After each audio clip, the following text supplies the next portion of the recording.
two films, two directors, two completely different eras. One made in 1999 by a filmmaker who died 6 days after delivering his final cut. The other made in 2023 by a man whose career was systematically destroyed for daring to tell the truth. And Joe Rogan, sitting at the intersection of both, just realized he wasn't just a commentator in this story. He was a character in it. Because when the Epstein files dropped, both films started playing back in people's minds like documentaries they forgot they watched. The parties, the handlers, the billionaire gatekeepers, the machinery that keeps everyone quiet. It's all in those files. And it was all in those films, 24 years apart, saying exactly the same thing. Today, we line them up and show you the overlap. Everything in this video is documented or clearly framed as analysis and interpretation. Let's get into it. Stanley Kubrick was not a man who made movies casually. He was the director who spent years researching every subject he touched: military tactics, space travel, the Holocaust, going so deep that he came out the other side knowing more than the actual experts.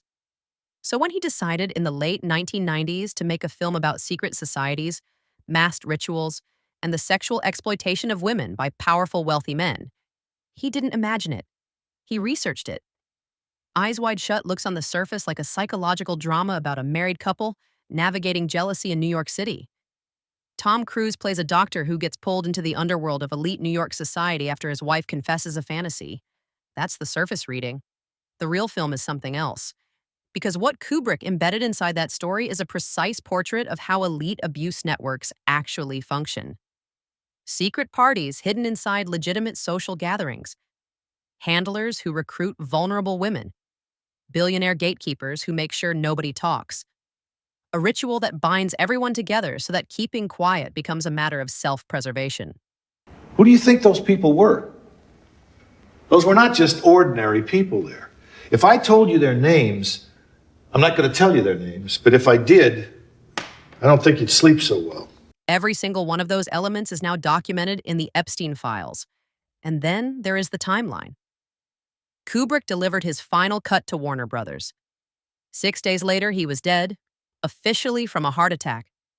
The film was immediately altered. Approximately 24 minutes of footage removed. A third-person narration stripped out. The pacing changed. Was recut and changed after his and they will deny it. But as a student of Kubrick, I'm watching the movie and I'm like, oh, Kubrick wouldn't do that. Whether his death was connected to what he was making, nobody can say definitively. What is documented is the timeline. The most detail-obsessed director in Hollywood history handed over a film depicting elite ritualistic abuse with documentary precision. And within a week, he was gone, and the film was altered. Joe Rogan didn't have to call it suspicious. The timeline did it for him. While Kubrick was embedding warnings inside fiction, Mel Gibson was living the reality Kubrick was depicting. Gibson arrived in Hollywood as a young man in his 20s, and immediately something felt wrong. He couldn't name it at first. He just knew the environment wasn't what it appeared to be from the outside. The parties were strange. The power dynamics were off. The things people seemed comfortable with didn't match anything he'd experienced in the real world. I had a whole bunch of weird paranoid suspicions about what the hell was going on because there was a lot of stuff I couldn't understand. Right. And nobody was really bothering to explain it to me. They don't. And and I formed a bunch of opinions about the town and about the people in it that were like, surely that couldn't be, because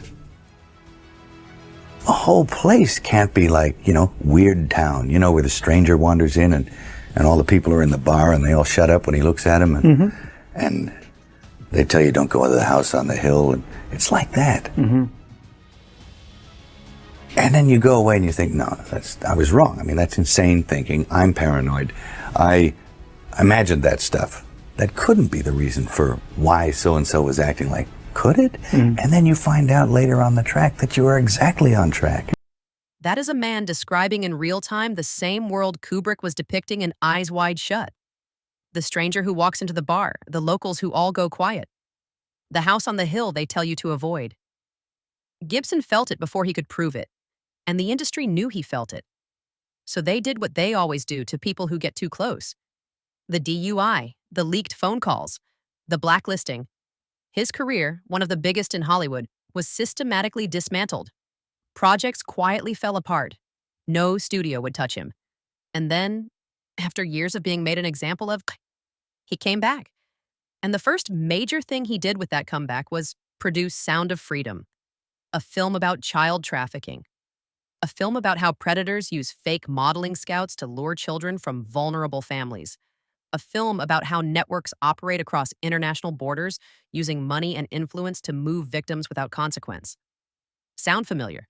Because that is the Epstein operation described in plain English. And it is also the same machinery Kubrick depicted in Eyes Wide Shut 24 years earlier. Joe Rogan has been circling this for years without realizing he was holding all the pieces. He went to a party in the Hollywood Hills hosted by Naomi Campbell, a name that appears consistently in the Epstein files. And he came back feeling like he'd seen something he couldn't explain. Famous people, strange energy, a world that operated by different rules. He took me to some Eyes Wide Shut party in the middle of the Hollywood Hills. You had to get in an elevator and go to the top of this hill. What? Yeah, it was Naomi Campbell had this birthday party. And so Dave's like, "Hey, Joe, you want to go with me to this party?" And I'm like, "Dude, I don't like going to those parties. I like avoiding celebrity things." He's like, "Oh, come on, man. I got to be back here by midnight." He called it an Eyes Wide Shut party. His words, not a journalist's framing. Joe Rogan looked at that gathering, and the first thing his brain reached for was Kubrick's film.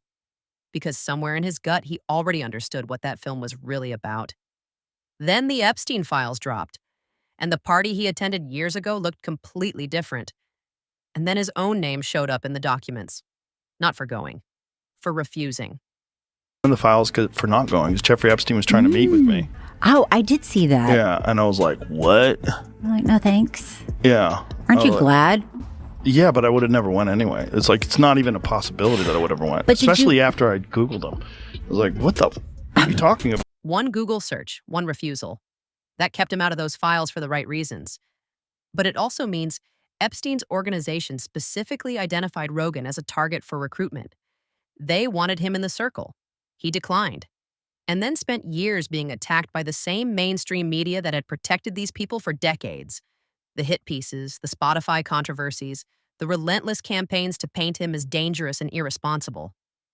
Mel Gibson got blacklisted. Kubrick got his film altered. Corey Feldman spent 30 years being called a liar. Rogan got put through the media grinder. Different methods. Same message. Stop talking. Let's do what nobody has properly done yet. Lay both films directly on the documented Epstein reality and show exactly where they match. In Eyes Wide Shut, the entry point into the network is a high-end social party. Wealthy, legitimate, filled with respected names. Dr. Harford gets pulled in through access granted by someone he trusted who was already inside. In Sound of Freedom, the entry point is a fake talent scout, a woman posing as a modeling agent who approaches families with vulnerable children and offers something that looks like opportunity. Different bait, same trap. Because in both cases, the predators are using legitimacy as a weapon. The appearance of status, opportunity, and exclusivity to lower defenses before the real agenda reveals itself. In Eyes Wide Shut, once you're inside, the system protects itself through shared guilt. Everyone who attends the ritual is now part of it. You can't go to the police because going to the police means confessing your own involvement. The network isn't held together by loyalty. It's held together by mutual implication. That is textbook Epstein. He kept records, he kept flight logs, he kept photographs and recordings, not because he was sentimental, because he was building insurance. Every powerful name that passed through his orbit became a liability he could activate. There were a lot of people that had very cozy relationships with Epstein, whether they were involved in any of these alleged activities or not. But they don't even care because it's appearances that get you in trouble. So you have to basically put as much distance between yourself and Epstein as you possibly can. And I think in order to do that, a lot of people end up lying about it. And in Sound of Freedom, the network survives, not because people don't know about it, but because the people who know are either complicit, afraid or operating within bureaucratic systems, too compromised to act. That is also the Epstein story. The FBI knew, the SDNY knew. There were investigations opened and closed, a plea agreement so light that the prosecutor who arranged it had to eventually resign in disgrace. The system that was supposed to stop it was instead protecting it. Both Kubrick and Gibson understood this. That's why both films spend so much time on the institutional side of the story. It's not just about bad actors, it's about the machinery that makes those bad actors possible and keeps them hidden. When the Epstein files dropped, both films started playing differently.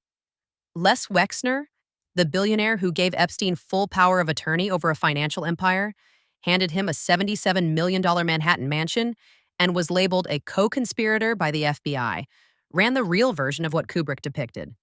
A costume shop, a talent pipeline, young women commodified through legitimate-looking business infrastructure. Sultan Ahmed bin Sulaim, 5,000 documented references in the Epstein files, emails about explicit content, international logistics, and movement of victims, resigned from DP World when his name was unredacted. That is not a subplot from Eyes Wide Shut. That is the actual plot of Eyes Wide Shut. And Corey Feldman, who has been saying all of this since the 1980s, who went on Barbara Walters and tried to name names on live television only to be told he was damaging the industry, was vindicated when Marty Weiss, one of the names he had been repeating for decades, was confirmed in the Quiet on Set documentary. You're damaging an entire industry. That is the same energy that altered Kubrick's film, the same energy that blacklisted Gibson, the same energy that attacked Rogan's credibility for years. Silence the messenger. Protect the network. Move on. Eyes Wide Shut was released in 1999. Kubrick died 6 days after delivering his cut. The film was altered before anyone saw it. Sound of Freedom was released in 2023.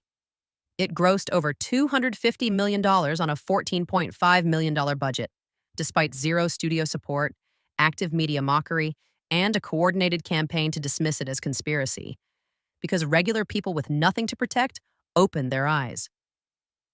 Joe Rogan attended an Eyes Wide Shut party hosted by someone in Epstein's files. He was personally targeted for recruitment by Epstein's organization. He declined. He spent years talking about all of this on his podcast while being attacked for it. And when the files dropped, he realized he'd been inside the story the whole time. The title of Kubrick's film is the whole message. Eyes Wide Shut. The choice to see without seeing. The decision to look directly at something evil and pretend it isn't there because confronting it is too dangerous and too costly. Hollywood kept its eyes wide shut for decades. The media kept them shut. The institutions kept them shut. The Epstein files are forcing them open. Kubrick made the map. Gibson followed it 24 years later. And Rogan has been narrating the whole thing without realizing he was a character in it. Drop your thoughts in the comments. Subscribe if you haven't already. And we'll see you next time.